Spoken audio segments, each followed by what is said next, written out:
दोस्तों नमस्कार, जय हिंद जय भारत। नाम रमेश सिंह। ठगी पीड़ितों की आवाज़ चैनल के माध्यम से और अपने संगठन के माध्यम से आप लोगों के बीच में फिर उपस्थित हुआ हूँ। आप लोगों से यही अनुरोध करूँगा, जो अभी तक हमारे चैनल को सब्सक्राइब नहीं किए हैं, सब्सक्राइब कर लें। जिन्होंने अभी तक हमारे चैनल को लाइक और कमेंट नहीं, लाइक कमेंट तो करते रहिएगा और ज़्यादा से ज़्यादा कमेंट करिए, ज़्यादा से ज़्यादा हमारे वीडियो को शेयर करा करें, जिससे ज़्यादातर लोगों तक पहुंच सके और आपको उसमें सहायता मिल सके। देखा जाए, आज मैं कुछ उन चीज़ों को, उन तस्वीरों को साफ करने की कोशिश करूंगा कि जैसे मान लो बहुत सारी ऐसे आईपीसी की धारा के तहत लोगों ने एफआईआर दर्ज कराई और एक लंबे समय से लड़ाई लड़ रहे हैं, तो उन आईपीसी की धारा में भुगतान का प्रावधान नहीं है। उसमें अर्थदंड और सज़ा का प्रावधान होता है, चाहे वो 420 हो, चाहे 406 हो, चाहे 467 हो, चाहे 468 हो, और चाहे आपकी 419 हो, 471 हो, 120 भी हो, या 504, 506 हो, या 409 हो। इन धाराओं में अर्थदंड और सज़ा यही प्रावधान है। लेकिन भुगतान के लिए जिस कानून के तहत भुगतान आपका हो सकता है, अगर वो धाराएं सम्मिलित हो जाती हैं, जैसे केंद्रीय कानून वर्ष 2019 की धारा जो 21 से लेकर 26 तक हैं, chit fund and money circulation act 1978 3 से लेकर 7 तक की धाराएं हैं।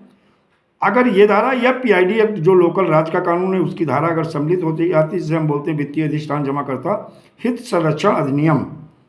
कहीं कहीं अधिनियम 2000 है, जैसे मध्य प्रदेश में, उत्तर प्रदेश में अधिनियम 2016 है, हर राज्य में, बिहार वगैरह 5 है। इसी तरह से हर राज्य में अलग अलग अधिनियम है जो वहाँ का लोकल कानून है, उसके तहत अगर ये धाराएं सम्मिलित हो जाती हैं तो आपके भुगतान की संभावना बढ़ नहीं जाती, बल्कि एक गारंटी हो जाती कि भुगतान होगा। थोड़ा समय लग सकता है।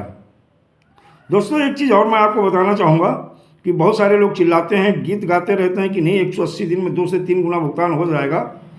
तो सर, कब आप सच्चाई का सामना करोगे? आज नहीं, कल, कल नहीं, परसों, परसों नहीं, बरसों बाद ये सच्चाई जब पता चलेगी, लोग कहीं ना कहीं आपकी बातों से उनका भरोसा उठना शुरू हो गया है और आगे भी उठ जाएगा। इसलिए सत्य का सामना करने के लिए, और मैंने हिंदी और इंग्लिश दोनों में हमारे पास जो है बर्थ चेक के एक्ट भी है और रूल्स भी हैं, दोनों का मैंने गहरा अध्ययन किया है। उसमें भी है 180 कार्य दिवस में जो बर्थ चेक की अथॉरिटी है वह भुगतान कराने का प्रावधान करेगी, ना का आपका भुगतान करेगी। ये चीज़ें क्लियर करते चल रहे हैं।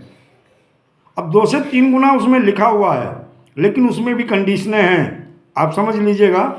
और एक चीज़ और है, कुछ चीज़ें उसमें और भी हैं जो जमाकर्ताओं को भी समझना होगा।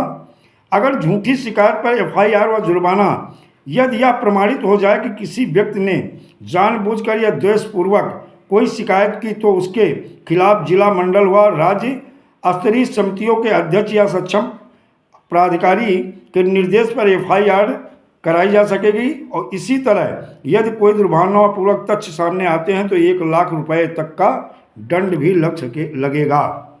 ये जान लीजिएगा, गलत किसी ने एफआईआर कराई तो इसमें ये भी प्रावधान है, इसे समझना बहुत ज़रूरी है।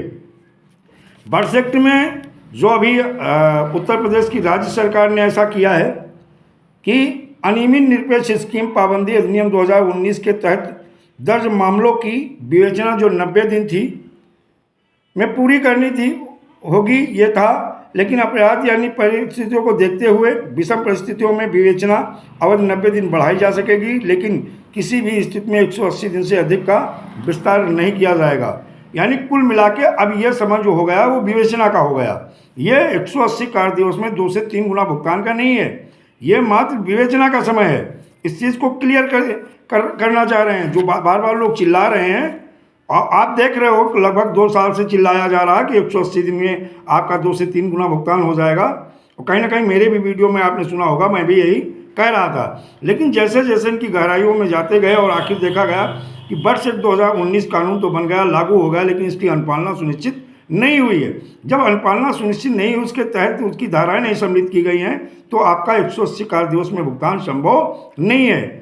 आप सोच लो, मात्र हम आंदोलन के माध्यम से करा लेंगे तो ये भी संभव नहीं है। इससे पहले भी बड़े बड़े आंदोलन हुए, रोड से लेके हमें कोर्ट तक। रोड से हम सरकार के ऊपर दबाव प्रेशर बनाएंगे और कोर्ट से हम बर्ड्स एक्ट अथॉरिटी के ऊपर दबाव बनाएंगे कि अभी तक जो पीड़ित जमाकर्ताओं ने तहसील या जिला जहां भी इन्होंने ऑफलाइन आवेदन किए हैं, इस आवेदन का अभी आप लोगों ने कितना निस्तारण किया है। अगर न्यायालय इस चीज़ की मांग कर ले तो हमें लगता है कि भुगतान संभव हो पाएगा। तो वही चीज़ें हैं, ये सारी चीज़ें कि इन चीज़ों को समझना ज़रूरी है और आप समझ लीजिएगा। और आप समझने के बाद में कुछ चीज़ें अभी और हैं जो नेक्स्ट वीडियो में आपको बताएंगे। दोस्तों जय हिंद, जय भारत, वंदे मातरम।